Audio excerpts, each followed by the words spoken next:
एक छोटे से गांव में जहां लोग सरल जीवन जीते थे, वहां के किसान रामू की बेटी राधा अपनी बुद्धिमत्ता और जिज्ञासा के लिए प्रसिद्ध थी। वह हमेशा नई चीजें सीखने के लिए उत्सुक रहती थी।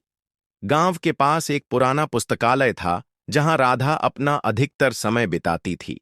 यह पुस्तकालय बहुत कम लोगों द्वारा इस्तेमाल किया जाता था, क्योंकि गांव के अधिकतर लोग शिक्षा को उतना महत्व नहीं देते थे।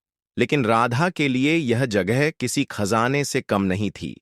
एक दिन जब वह किताबों के ढेर में खोई हुई थी, उसकी नजर एक बेहद पुरानी किताब पर पड़ी, जिसके पन्ने पीले पड़ चुके थे। जब उसने उसे खोला, तो उसे विज्ञान के अद्भुत रहस्यों की दुनिया में जाने का एहसास हुआ। इस किताब में बताया गया था कि कैसे विज्ञान का सही उपयोग करके जीवन को सरल और उन्नत बनाया जा सकता है। यह पढ़कर राधा के मन में एक विचार आया। अगर विज्ञान इतनी ताकत रखता है, तो क्यों ना इसे गांव के बच्चों को सिखाया जाए। इस सोच के साथ उसने अपने आंगन में एक छोटी सी पाठशाला शुरू की। शुरुआत में कुछ ही बच्चे आए, लेकिन जैसे जैसे उसने मजेदार और व्यावहारिक तरीकों से पढ़ाना शुरू किया, वैसे वैसे बच्चों की संख्या बढ़ने लगी। वह केवल किताबों तक सीमित नहीं रही, बल्कि अपने हाथों से छोटे छोटे प्रयोग करके विज्ञान को समझाने लगी। जब बच्चों ने अपनी आंखों से विज्ञान के चमत्कार देखे, तो उनका भी इस विषय में रुझान बढ़ गया। धीरे धीरे गांव के बड़े लोग भी इस बदलाव को देखने लगे। पहले तो वे इसे महज एक खेल समझते रहे, लेकिन जब उनके बच्चे नई नई चीजें सीख कर उन्हें समझाने लगे, तो वे भी प्रभावित हुए। एक दिन गांव के मुखिया ने खुद राधा की कक्षा में आकर देखा कि वह बच्चों को पानी से बिजली बनाने का एक छोटा सा प्रयोग करवा रही थी। यह देखकर मुखिया दंग रह गए। उन्होंने महसूस किया कि अगर यह ज्ञान सभी बच्चों तक पहुंचाया जाए, तो गांव का भविष्य कितना उज्जवल हो सकता है। मुखिया ने गांव के सभी लोगों की एक बैठक बुलाई और निर्णय लिया कि गांव में एक आधुनिक विद्यालय की स्थापना की जाएगी। जब यह खबर फैली, तो सभी लोग इस योजना में शामिल हो गए। कोई ईंटें लाया, तो कोई लकड़ी, और देखते ही देखते गांव के लोगों ने मिलकर एक छोटी लेकिन सुंदर पाठशाला बना दी। विद्यालय का पहला अध्यापक कोई और नहीं बल्कि राधा ही बनी। अब राधा को पढ़ाने के लिए एक बड़ा मंच मिल गया था। उसने सुनिश्चित किया कि बच्चों को केवल किताबी ज्ञान न मिले, बल्कि उन्हें व्यावहारिक अनुभव भी मिले। उसने विज्ञान मेलों का आयोजन किया, जहां बच्चे अपने बनाए हुए प्रोजेक्ट्स प्रदर्शित कर सकते थे।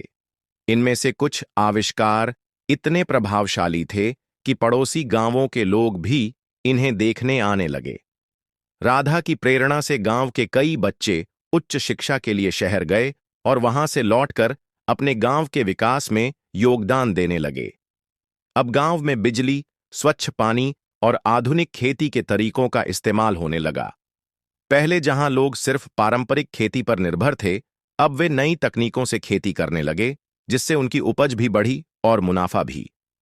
एक दिन गांव में एक बड़ा समारोह आयोजित किया गया, जहां राधा को उसके योगदान के लिए सम्मानित किया गया। मुखिया ने कहा, राधा ने हमें दिखाया है कि शिक्षा और विज्ञान के माध्यम से हम अपने जीवन को कैसे बेहतर बना सकते हैं। उसने हमारे गांव को अंधकार से प्रकाश की ओर ले जाया है। यह सुनकर राधा की आंखों में खुशी के आंसू आ गए। राधा ने उत्तर दिया, यह सब संभव हुआ है क्योंकि आप सभी ने परिवर्तन को स्वीकार किया और शिक्षा के महत्व को समझा। हमारा गांव अब एक उदाहरण बन गया है कि यदि हम मिलकर प्रयास करें, तो कोई भी लक्ष्य असंभव नहीं है। उस दिन के बाद से राधा ने ठान लिया कि वह सिर्फ अपने गांव तक सीमित नहीं रहेगी। उसने एक मोबाइल पुस्तकालय की शुरुआत की, जो विभिन्न गांवों में जाकर बच्चों को किताबें और शिक्षा सामग्री उपलब्ध कराता था। उसकी इस पहल से कई गांवों में शिक्षा का प्रसार हुआ और लोग जागरूक होने लगे। अब गांव के बच्चे सपने देखने लगे थे।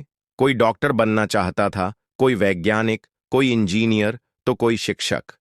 यह बदलाव देखकर राधा को संतोष मिला। उसने सिद्ध कर दिया कि यदि एक व्यक्ति ठान ले, तो वह पूरे समाज में परिवर्तन ला सकता है। अगर आपको यह प्रेरणादायक कहानी पसंद आई, तो वीडियो को लाइक करें, कमेंट में अपनी राय दें और चैनल को सब्सक्राइब करना न भूलें। हम आपके लिए ऐसी ही और भी प्रेरणादायक कहानियां लाते रहेंगे। धन्यवाद।